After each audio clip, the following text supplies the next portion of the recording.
I believe it's Hemingway who's responsible for the cliche that it's the journey, not the destination, that matters. He was obviously talking about a 7,500 RPM V8 on the Autobahn.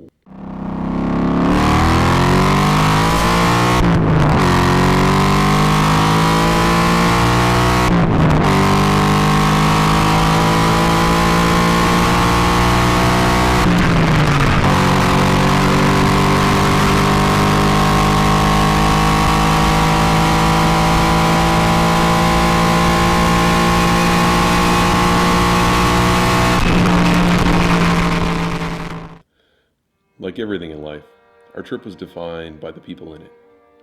We had Chris in his E92 M3 on his first and his last trip to the Nurburgring before he went back to the States. Josh brought his brand new SRT 392 for a first but a far from last trip. Adam brought his infallible blue oval. Klinger brought his ancient but overachieving 200,000 plus mile 5 Series. Get him, Klinger. Sick him. Overwhelm them with your aggressive lane changes.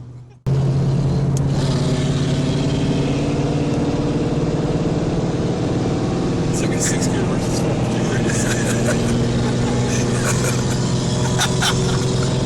What are you, like a third throttle? Oh, man. Oh, I love Klinger. Eric brought his Gixxer. Rivy brought his camera and his eye for photography. And lastly, we had Mike, who was basically our Stig and Jeremy Clarkson all rolled into one. With all the anticipation for this trip, I was crushed that the Firebird was still deadlined with transmission problems. For the same reason that we always had a spare helicopter for assaults, I've always owned multiple cars. A no-fail mission is a no-fail mission, whether you're going to grab some asshole in the middle of the night or going on an epic road trip with your buddies.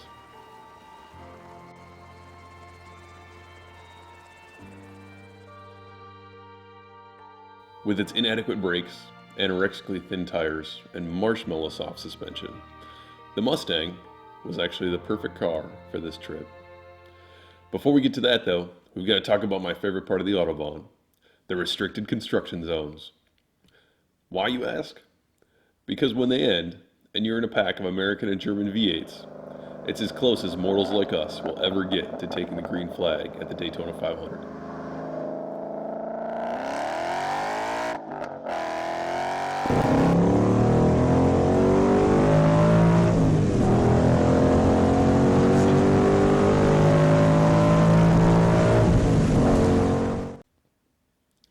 My buddy Adam jumped every single drag race because he's just that guy who can't lose.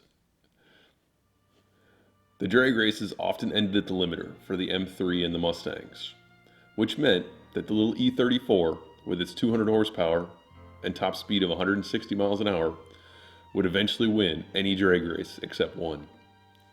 The SRT 392 reminds me of my favorite aircraft from when I was a little kid, the XB-70 Valkyrie. It's not just that NASA gloss white paint scheme.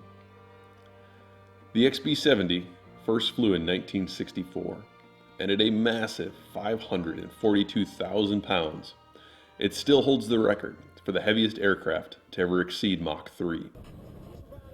Only slightly less impressive was when the SRT 392 broke 170 miles an hour with a gross weight of over 5,000 pounds.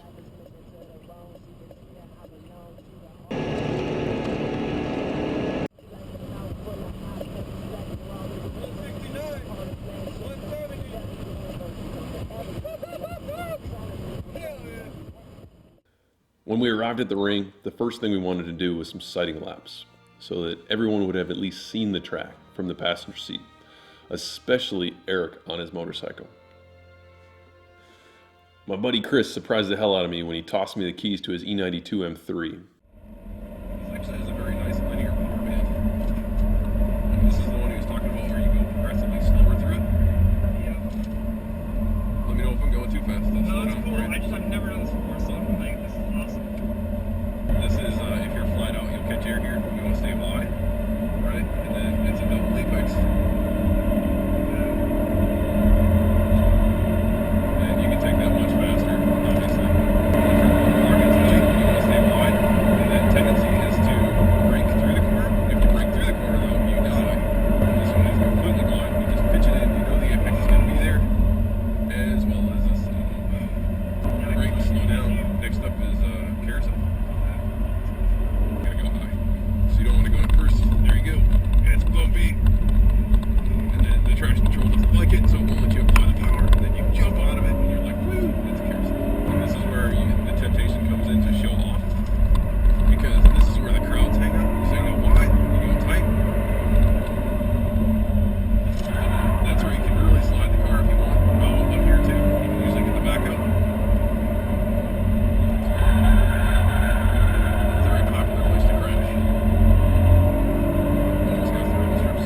ridiculous.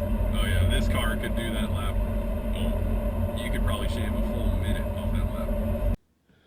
He threw the keys back at me, and I slightly regretted the boast. He said, "I want to see this, but don't crash my car." He would repeat those words at least 6 times throughout the lap. Come on, man. I just don't. This is for you, Shane Bell, passing the Corvette Z06, baby. When you get a straightaway, hit the M button on the dash. On the steering wheel. Yeah. So you're good.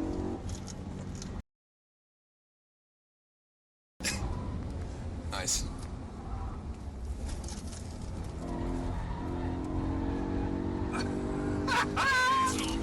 That's the way to do it, Russ. I'm trying like hell to keep this thing still. Now I see why. Now I see why Eric had such trouble. Oh god, this car is so fast. There we go. I can get my arms in between the seats here. Oh, Jesus! Oh yeah. Oh, that was still only 7,000 RPM. This thing just rips. Sitting passenger with Russ. It's like having brain surgery being performed by a baboon. What if you could stay out of the way of traffic? What do you think, man? 8.5 minutes? Easy 8.5 minutes. Yeah. Oh, this is. It doesn't have the grip of the Firebird, but the confidence is such that Yeah. you can just fly. It's poised. Yep.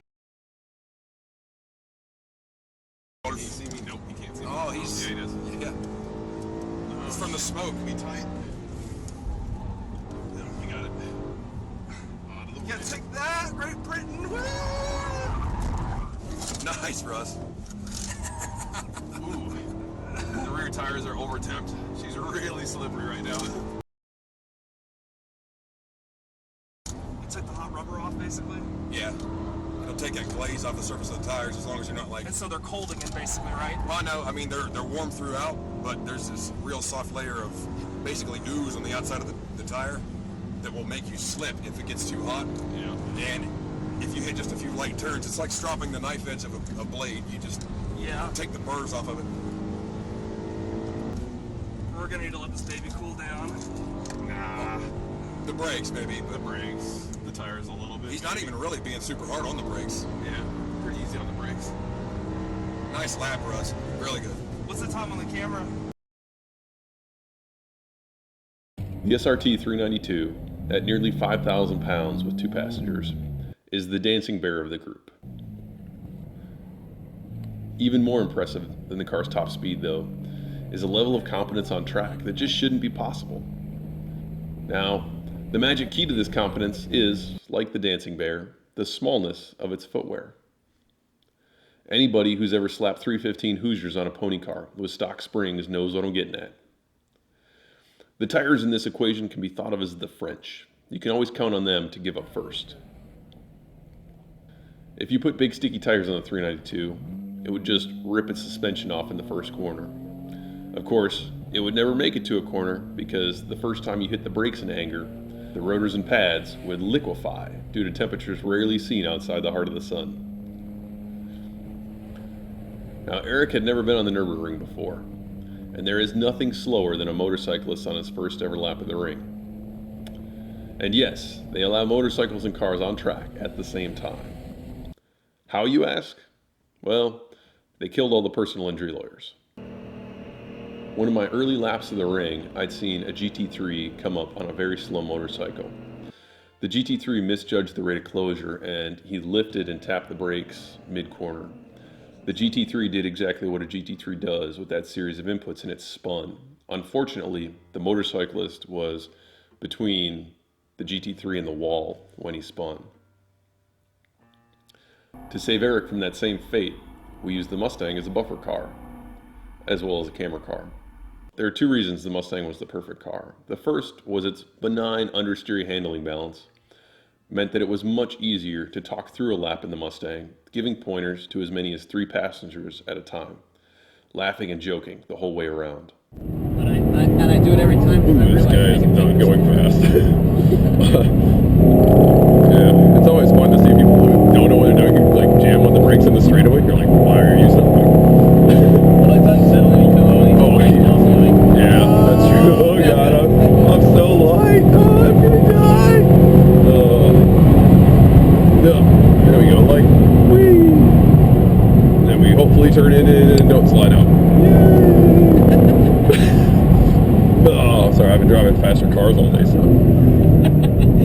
thing is so slow.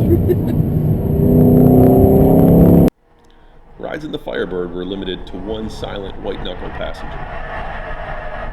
That same benign handling balance of the Mustang meant that I was confident tossing the keys to Mike for a couple laps.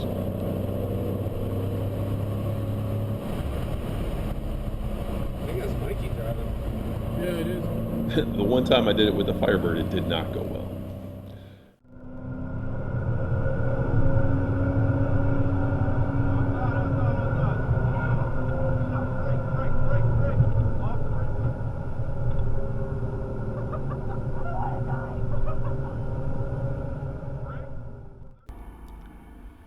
The second reason the GT was the perfect car was the same reason the Boss 302 was the wrong car for the trip. The best part of track days is running together, seeing your buddies' mistakes and victories, and laughing about it afterwards.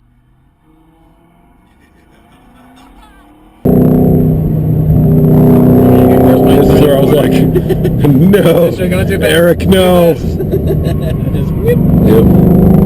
I think I was gonna fuck up any more than that's what Yeah. I mean, you got the straight run off, so you're good. Yeah, and I still did that for make sure I didn't die. Well, no. We just wanted to make sure if you died, we got it on tape. Okay. Oh, sorry. Don't give us too much credit. Oh man. Okay.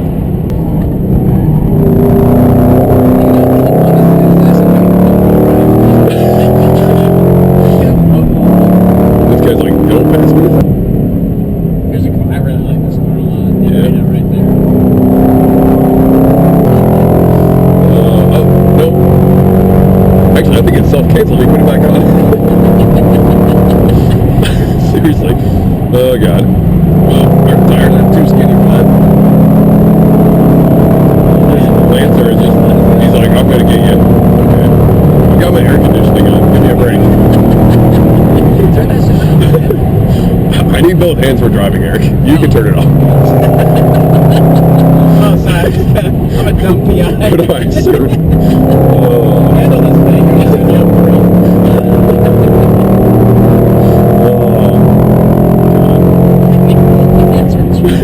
Not being a bitch.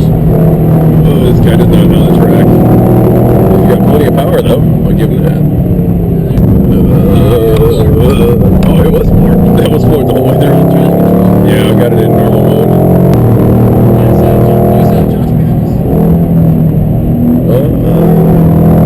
I can't see my mirror because the GoPro's in the way.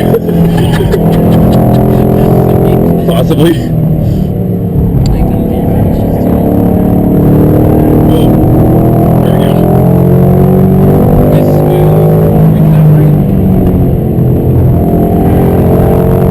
Yeah, it's tough. Oh, yeah. That was all the car. I just held it straight. That was a little bit me. He's literally just like floating around the track now, like making sure the tires are still there. Oh, this is ridiculous. Oh god, stay out.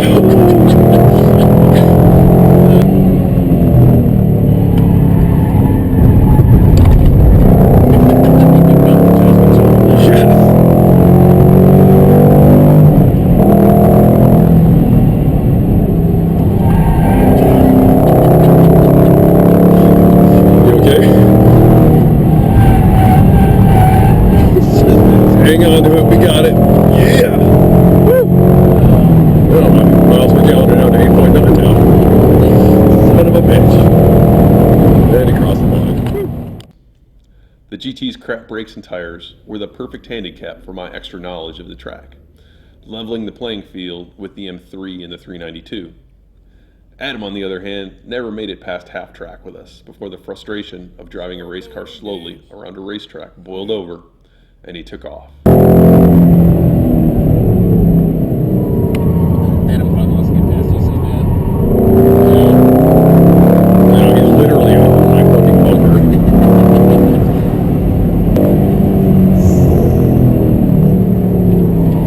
That's trail braking. Felt the tailgate light. Yeah, I can smell my brakes. He's like, yeah, Yep, they're going. Here goes Adam.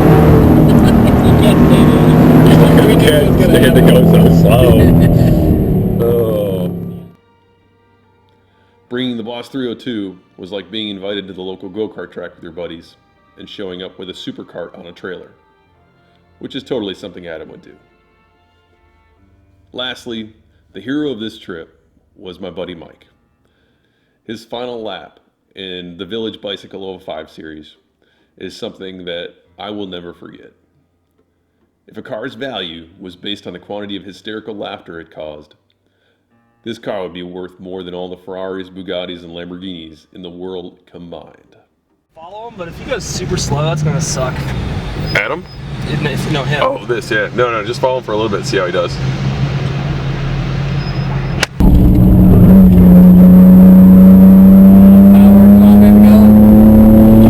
that floorboard, Mike? That's floorboard.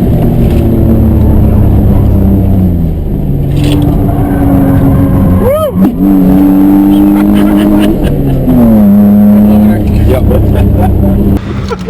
Look at that. It almost picked up the front tire. You see that? It's hauling.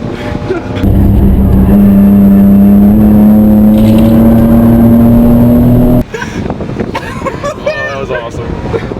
Oh, shit. Damn. He almost lost it. Oh.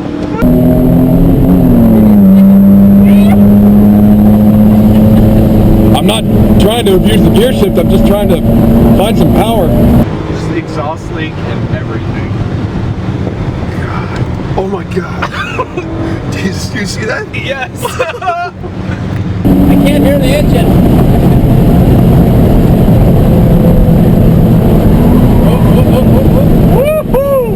Or is he still through? Oh shit! Oh shit! Oh shit!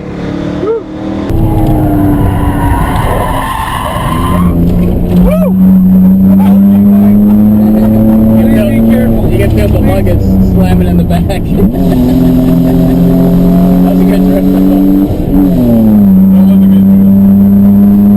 Did you just had a butthole plucker situation? Oh, he slowed down.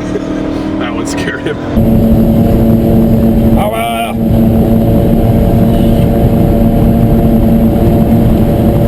Mike, please be patient with my car. I'm just you up there like, fucking go! I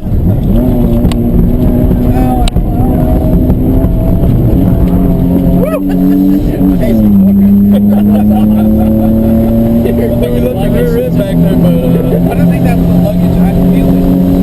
I think that's the bump stop. Oh yeah, it's fine by now. But your guys' luggage might be backing around. I was just like, I'm not fucking moving over. Oh, shit.